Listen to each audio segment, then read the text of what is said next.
24 di Aceh Jaya, sejumlah kandidat calon bupati, wakil bupati mulai mencuri start kampanye. Panwasli Aceh Jaya mengingatkan para paslon untuk tidak melakukan kampanye karena belum saatnya.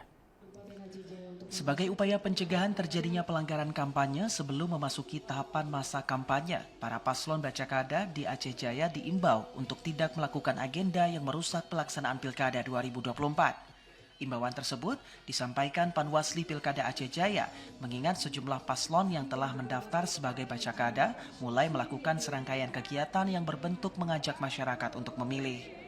Imbauan itu disampaikan sebagai upaya pencegahan agar tidak terjadinya indikasi pelanggaran bagi peserta pilkada karena belum memasuki masa kampanye, di mana aktivitas kampanye merupakan hak bagi peserta pemilu dan baru akan dimulai 25 September hingga 23 November 2024.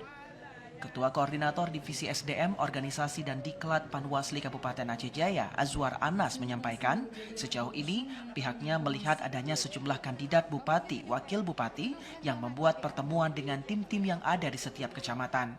Menurutnya, Panwasli tidak mempersoalkan pertemuan tersebut, asal tidak melakukan kampanye terselubung sebelum memasuki masa kampanye.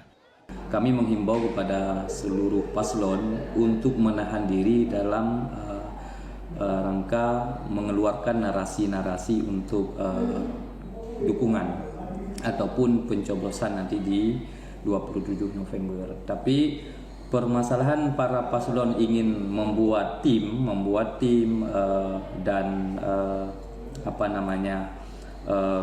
relawan itu memang hak untuk paslon, tidak ada larangan dari Panwasli, secara regulasi tidak ada.